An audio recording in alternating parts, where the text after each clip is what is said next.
Hello everyone, स्वागत है आपके अपने यूट्यूब चैनल जैकबोर्ड 2.0 में।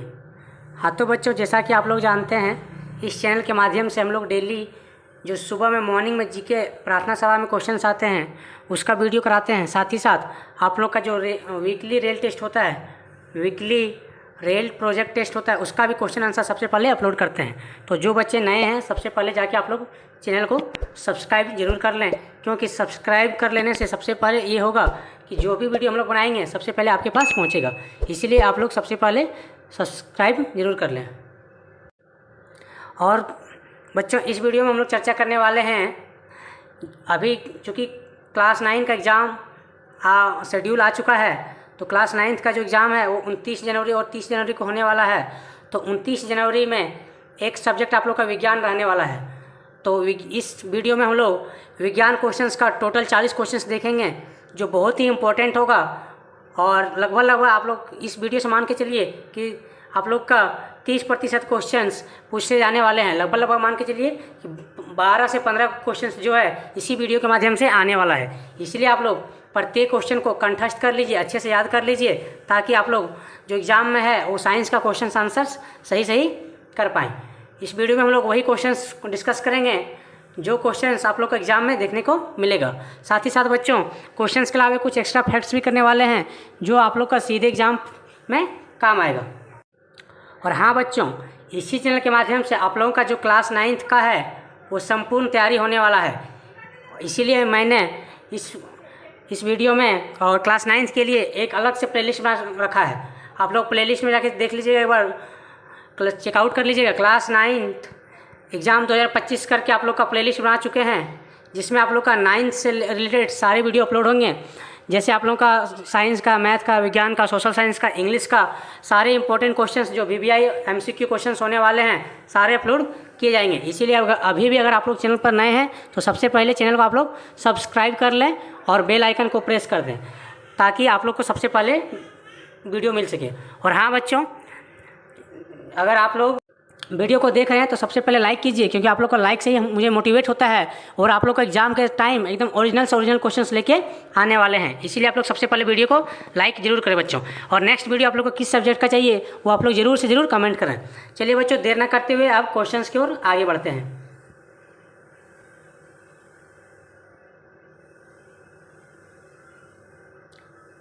तो पहला क्वेश्चन देख पा रहे होंगे बच्चों, आप लोग के बीच आ चुका है।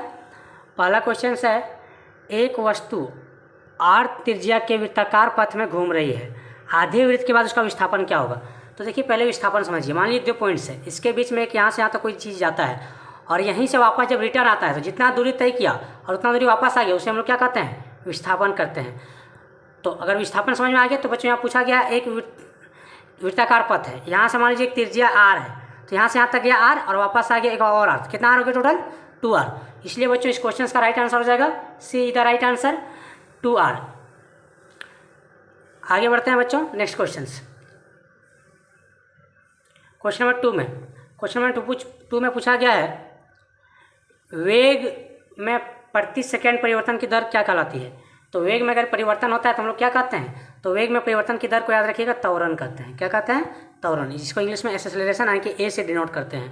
तो इसका राइट आंसर क्या हो जाएगा बच्चों, डी। 2 का डी हो जाएगा राइट आंसर। आगे बढ़ते हैं बच्चों क्वेश्चन नंबर 3। आप लोग पढ़ते जाइए और याद करते चलिएगा। क्वेश्चन नंबर 3 में पूछा गया है, निम्न में से किसकी एसआई मात्रक मीटर प्रति सेकंड स्क्वायर है। तो एसआई जो अभी हम लोग त्वरण पढ़े थे उसी का एसआई मात्रक, त्वरण का जो एसआई मात्रक होता है वो होता है मीटर प्रति सेकंड स्क्वायर। तो क्वेश्चन नंबर 3 का राइट आंसर हो जाएगा बी। एसआई जो मीटर प्रति सेकंड स्क्वायर किसका एसआई मात्रक है, तो त्वरण का। 3 का B is the right answer. आगे बढ़ते हैं बच्चों क्वेश्चन नंबर 4। क्वेश्चन नंबर 4 में पूछा गया है, दूरी समय ग्राफ का ढलान किसका बताता है। दूरी समय ग्राफ का ढलान किसका मान बताता है। तो क्वेश्चन 4 का राइट आंसर हो जाएगा आपका वेग। चाल का बताता है एक्चुअली।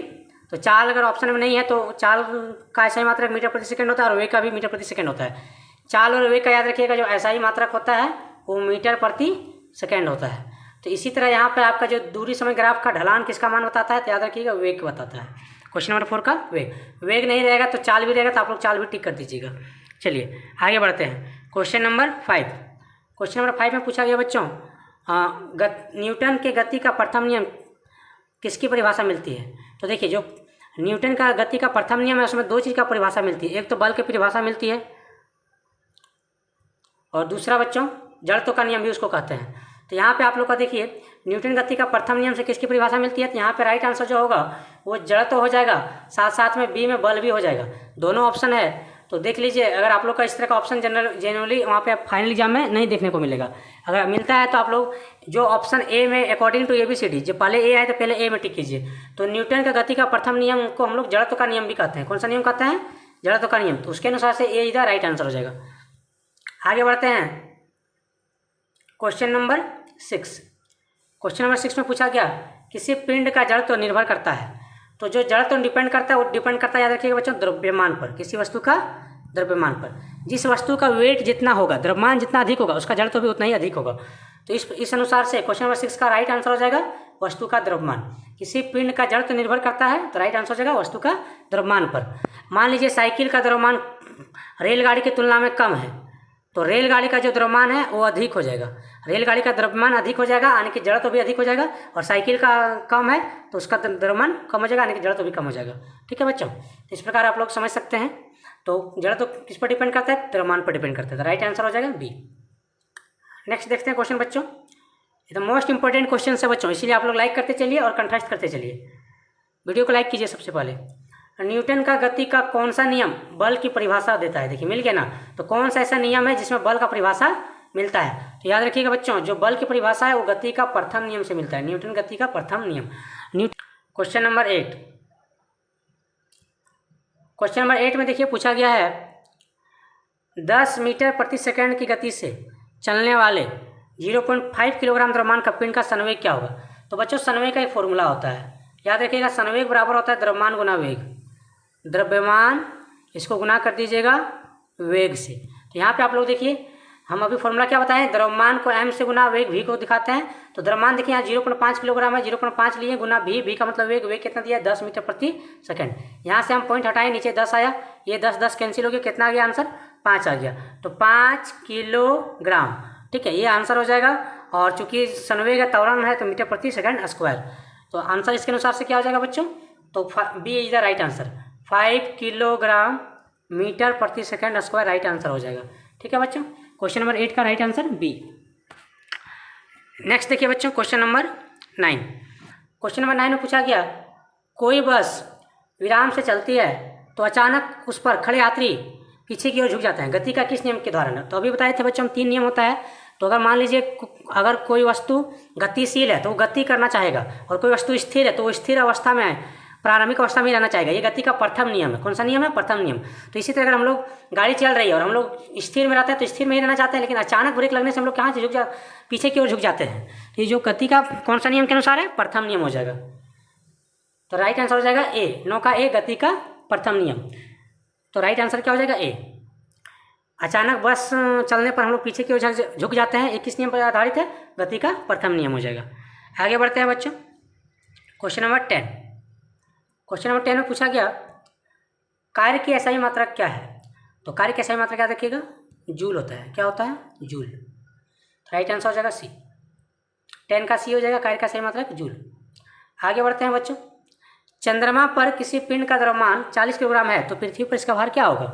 तो देखिए इसका जो फॉर्मूला है, चूंकि पृथ्वी का पूछा है, पृथ्वी में गुरुत्वाकर्षण आप लोग को पता होगा 9.8 है। कितना है? 9.8। किसी भी वस्तु को कितना स्पीड से खींचता है? 9.8। और इधर द्रव्यमान दे रखा है 40। अब 40 को 9.8 से गुना कर दीजिए, तो राइट आंसर क्या आ जाएगा? 392 किलोग्राम। तो राइट आंसर हो जाएगा इसका बी, 392 न्यूटन। तो बच्चों नेक्स्ट क्वेश्चन देखते हैं। अब नेक्स्ट क्वेश्चन देखिए, क्वेश्चन नंबर 12। जब कोई पिंड कंपन करता है तो यह आसपास को हवा को संपीड़ित करता है और एक उच्च घनत्व क्षेत्र बनता है, जिसे हम लोग क्या कहेंगे? तो अगर संपीड़ित करता है तो यहाँ से याद रखेंगे संपीड़न। क्या याद रख लेंगे? संपीड़न। तो राइट आंसर क्या हो जाएगा? ऑप्शन नंबर डी, संपीड़न।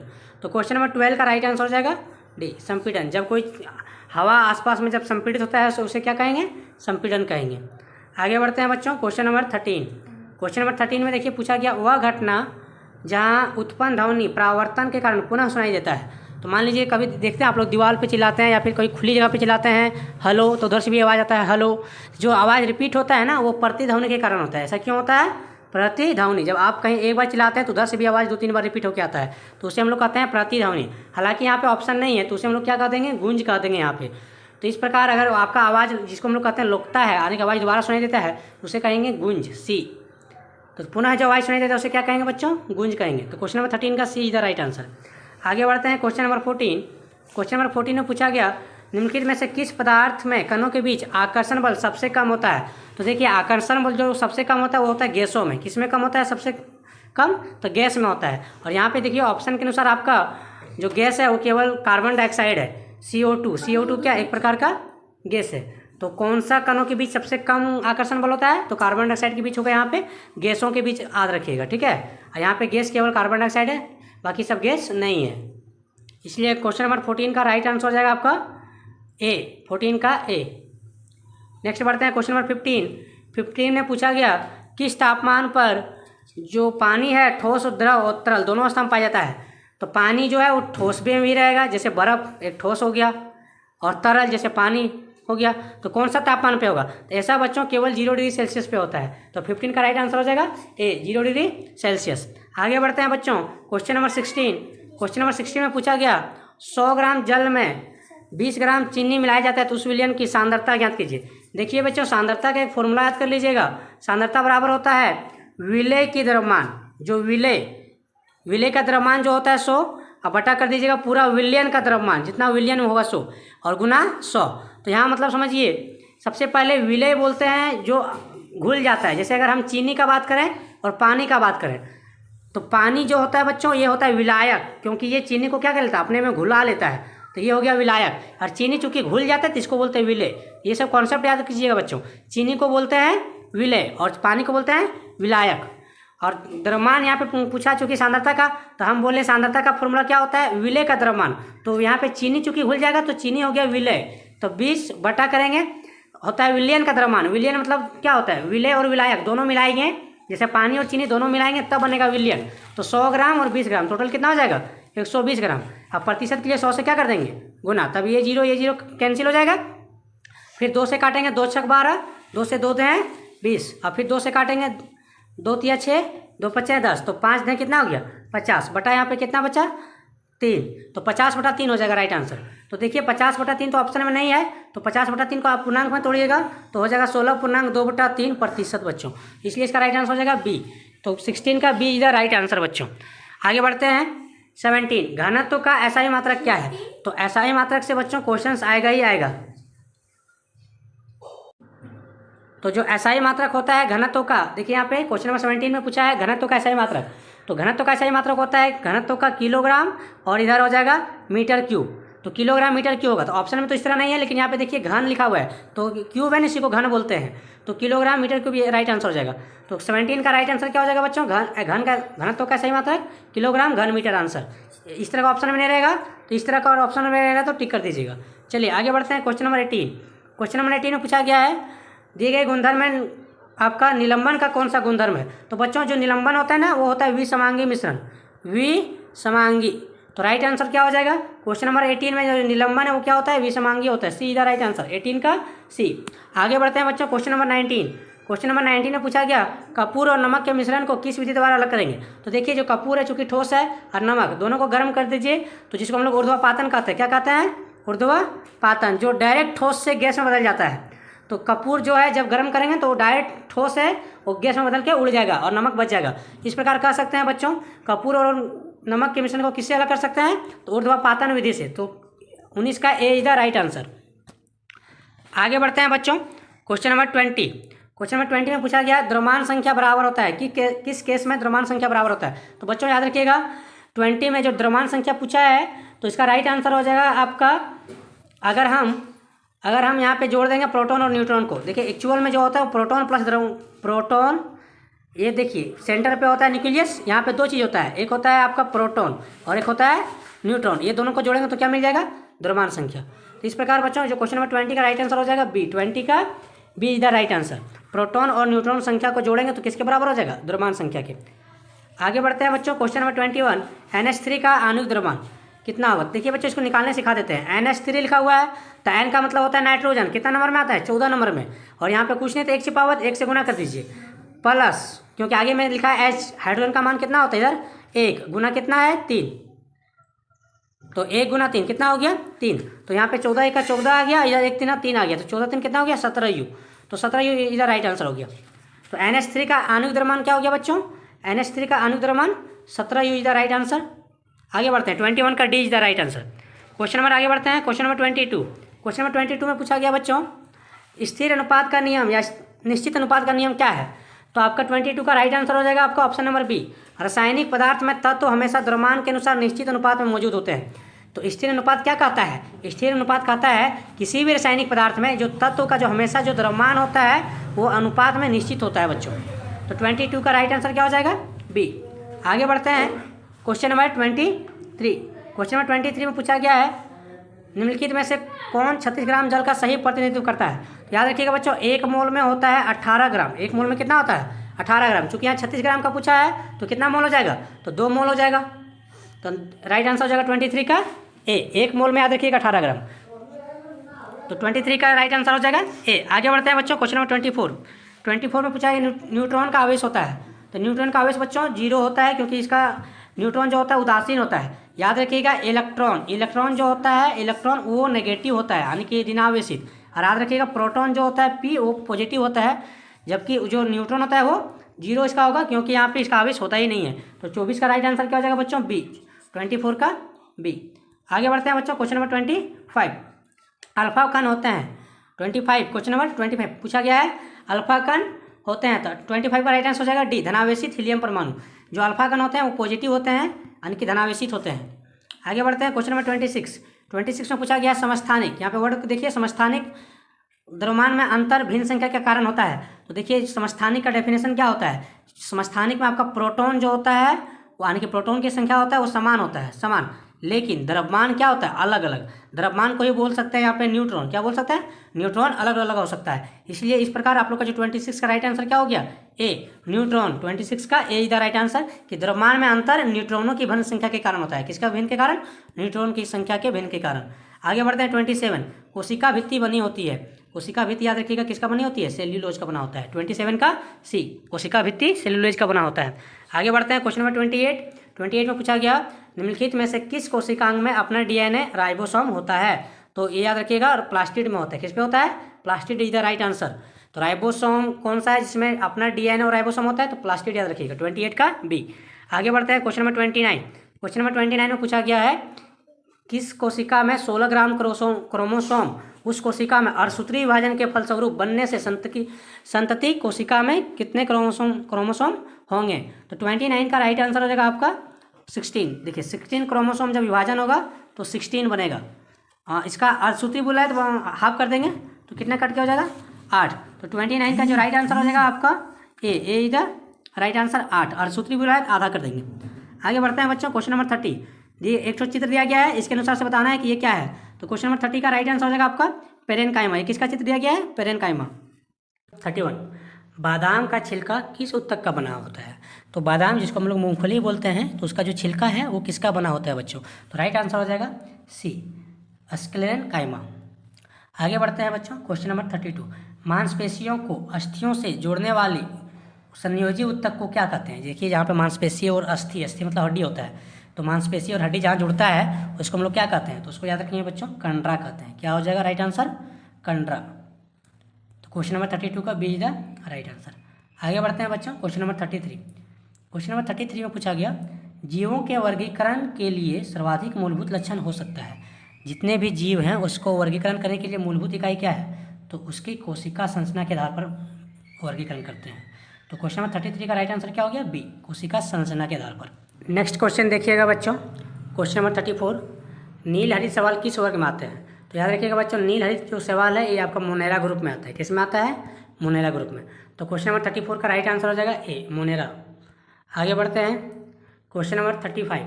क्वेश्चन नंबर 35 में बोला गया जंतु जगत का सबसे बड़ा संघ कौन सा है, तो ये हो गया आर्थ्रोपोडा। राइट आंसर क्या हो जाएगा 34 का, आर्थ्रोपोडा जगत में आते हैं। आगे देखिएगा क्वेश्चन नंबर 36। क्वेश्चन नंबर 36 में पूछा गया दिए गए में से कौन सा रोग वायरस के कारण होता है। तो आप लोग जान रहे होंगे कोरोना एक प्रकार का वायरस था। तो जितने भी यहाँ पे बीमारी दी गया इसमें से कोरोना जो है वो वायरस का कारण होता है, कोरोना वायरस के कारण। क्वेश्चन नंबर 37 में संक्रामक रोग का मतलब होता है जो बीमारी फैलता है ना। तो क्वेश्चन नंबर 37 का राइट आंसर हो जाएगा आपका, बीमारी सारा पढ़ लीजिए एक बार, पोलियो, कैंसर, क्षय रोग, मधुमेह। क्षय रोग को बोलते हैं टीबी, टीबी क्या होता है, एक दूसरे में फैलता है ना। तो क्वेश्चन नंबर 37 का सीधा राइट आंसर टीबी, टीबी एक संक्रामक रोग है। आगे बढ़ते हैं, question number 38, green house gas है, ग्रीन हाउस गैस है, मोस्ट इंपॉर्टेंट क्वेश्चन याद रखिएगा, CO2 कार्बन डाइऑक्साइड गैस जो है वो ग्रीन हाउस गैस है। 38 का सीधा राइट आंसर। तो क्वेश्चन नंबर 38 का क्या राइट आंसर हो जाएगा बच्चों, सीधा राइट आंसर। आगे बढ़ते नंबर 39, क्वेश्चन नंबर 39 में पूछा गया दिए गए पोषक पदार्थ में पौधे के लिए बृहद पोषक पदार्थ है। तो क्वेश्चन नंबर 39 जो है बृहद पोषक पदार्थ जो मिलता है, किसमें मिलता है, तो 39 का ए हो जाएगा नाइट्रोजन, किसमें मिलता है, nitrogen is the right answer, 39 का ए नाइट्रोजन। आगे बढ़ते हैं लास्ट क्वेश्चन बच्चों। लास्ट क्वेश्चन से पहले अगर आप लोग अभी तक वीडियो को लाइक नहीं किए तो सबसे पहले वीडियो को लाइक कर लीजिए बच्चों प्लीज़।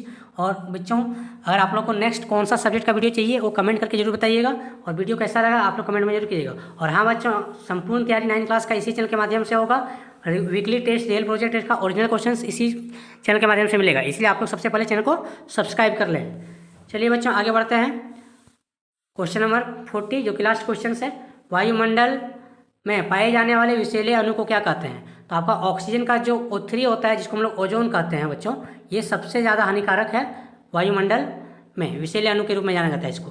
तो क्वेश्चन नंबर 40 में पूछा गया वायुमंडल में पाए जाने वाले ऑक्सीजन के विषैले अणु को क्या कहते हैं। तो राइट आंसर हो जाएगा बी, ओजोन, ओजोन को O3 बोलते हैं बच्चों। तो ozone is the right answer, 40 का बी। धन्यवाद बच्चों, जय हिंद, जय झारखंड। वीडियो को लाइक, सब्सक्राइब और चैनल को शेयर कर दीजिएगा। Thank you.